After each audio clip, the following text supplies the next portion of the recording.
If you want to visit relics of the Soviet Union, you would probably expect to visit Russia, Georgia, Kazakhstan or Latvia. But what about the Netherlands? Because here, deep in the Dutch countryside, stands a massive statue of Lenin.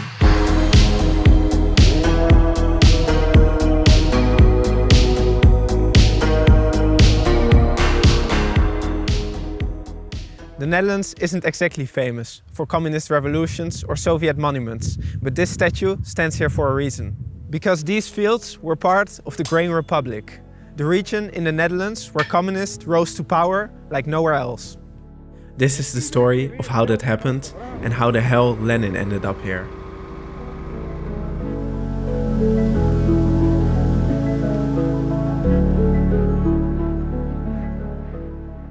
I'm here in Groningen, in the north of the Netherlands, not to be confused with the city Groningen.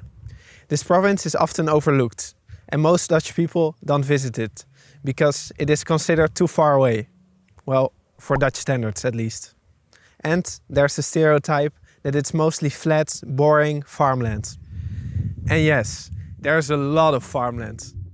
But it's certainly not boring. These fields are the reason for the rise of communism in eastern Groningen. To understand why, we have to go back to the 19th century. For centuries, the economy here revolved around peat extraction, fishing and mixed farming. But thanks to centuries of land reclamation, new land became available. Dikes were built, wetlands drained, and fertile soil emerged from the sea. The heavy blue clay turned out to be ideal for growing grain. And the Graanrepubliek was born. Farmers abandoned mixed agriculture and focused entirely on grain production.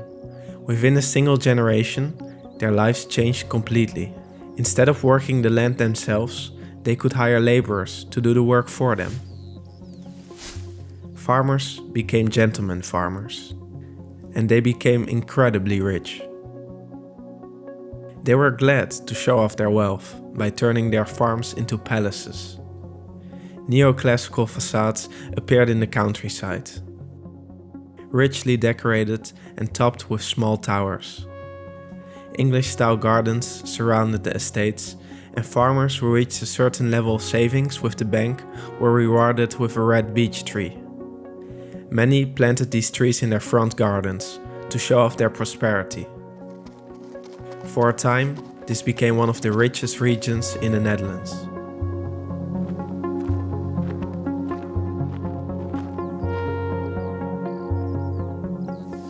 But not everyone could enjoy this wealth. The laborers who worked the fields endured long days for small wages. Many lived in cramped houses or poorly maintained huts. The contrast between their lives and the luxurious farmhouses they helped to build could hardly have been bigger.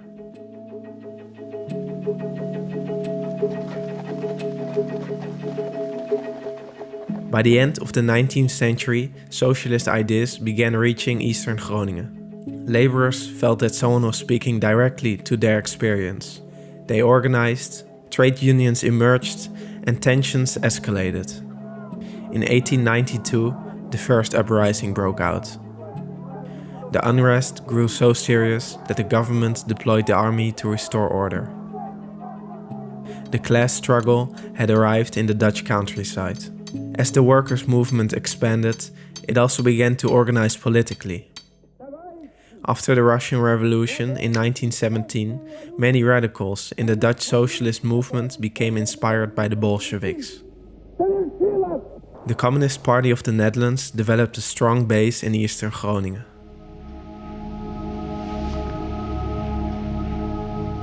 The defining moment came in 1929.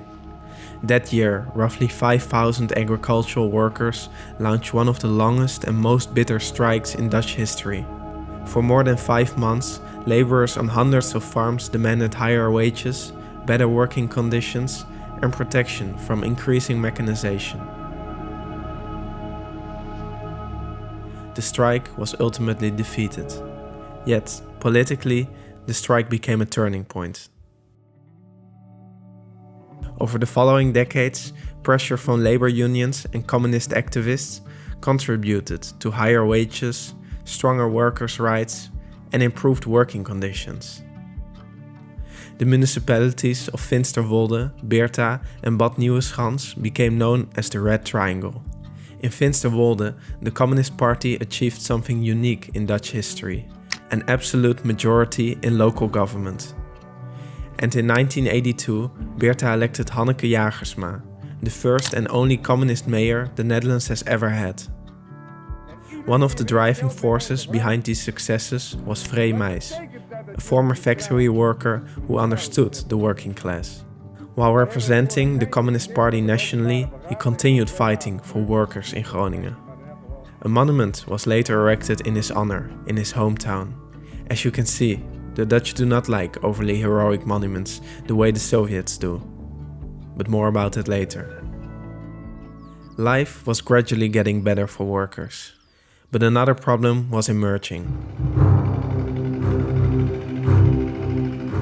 Agricultural machines were becoming more efficient, and tasks that once required dozens of laborers could now be done by a single machine. The laborers who had formed the backbone of the communist movement were slowly disappearing. But the farmers would not escape change either, and their heyday was coming to an end. After the Second World War, Groninger-born politician Sicco Mansholt helped reshape European agriculture. Determined to prevent future food shortages, he promoted larger, more efficient farms and guaranteed minimum prices for agricultural products.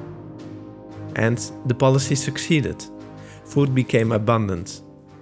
Perhaps a bit too abundant. Over time, Europe produced far more than it could consume. To remain competitive, farms had to grow larger and more efficient.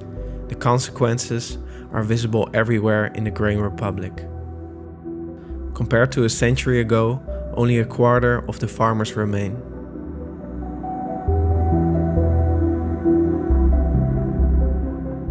Despite this controversial legacy, a statue of Mansholt stands in Groningen, alone on a small island in a park. It serves as a reminder for a man who changed the European countryside, for better and for worse.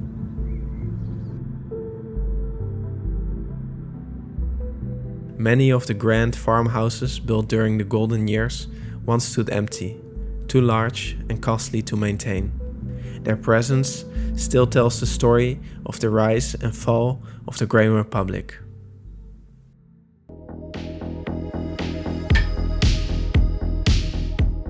Nationally, the Communist Party disappeared long ago. Yet, in Groningen, its legacy is still visible. The communist heart is still beating, just not as fast as it once did. The United Communist Party received 10% of the votes at the recent municipal election. Much of its support comes from older generations, who have maintained loyal to the movement throughout their lives. Its leader, Engel Modderman, remains convinced that one day communism will come back in Groningen, stronger than ever before. And if you're looking for traces of the communist past, you don't have to look very hard, because this is the Hamer and Sickle Laan, located in the heart of the Red Triangle. It's one of the most visible reminders of the communist past. Well, maybe the second most visible. But how, in Lenin's name, did this end up here? We have to go back in time to East Germany. In 1971, this statue was unveiled in the city of Merseburg. It depicts Lenin pointing the way forward toward the socialist future. 20 years later, that future collapsed. After German reunification, communist monuments were removed throughout the former East Germany. In 1991, the statue was taken down, transported to a nearby airfield, and stored in a hangar. There, it remained hidden for years. Until a businessman from Groningen named Henk Koop bought the airfield together with the Lenin statue. Koop transported the 14-ton monument to Groningen, where it began a second life. In 2000, Artist Hans van Houwelingen incorporated the statue into an artwork in Groningen. He placed 40 tons of potatoes at Lenin's feet and invited visitors to do whatever they felt was appropriate. Visitors bombarded Lenin with potatoes. Later, the statue appeared in exhibitions about the Soviet Union, where it continued attracting attention. People lined up to have their picture taken with it. And some came to express their admiration for the Soviet past. Today, the statue is back in Groningen, here on a farm in Tjuchem, not far away from the fields where communism once flourished. For a country that generally doesn't like grand political monuments, it remains a remarkable sight, especially in Groningen. Groningers have a reputation of being practical, down-to-earth and unimpressed people, so you can imagine that when the statue first appeared here, it was quite a shock. But over time, people got used to it, and it has become an icon for the region. The owner has a rather pragmatic view. He's mostly interested in the value of the bronze, and wouldn't mind if the statue is eventually melted down and turned into something else. Nou, ik heb hem aangeboden aan het gemeentebestuur van Groningen. Ja. Om hem om te smelten en dan de paard van Ome Loeks ervan te maken met een boer ernaast. Ja. Alleen onder de voorwaarde dat dan mijn hoofd erop kwam. Ja. Die kop van mij stond er niet. Nee. For now, however, the statue seems to be safe.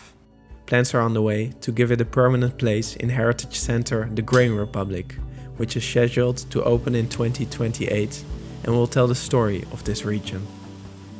Until then, Lenin may continue his travels, and who knows where he'll show up next. If you would like to explore the Graanrepubliek yourself, or just see the statue, I've created a map with all the locations featured in this video. You'll find a link in the description. For Dutch speakers, I can highly recommend the podcast Het Rode Noorden from Kim van den Bergh, or the book De Graanrepubliek from Westerman. Thanks for watching, and as they say in Groningen, mooi!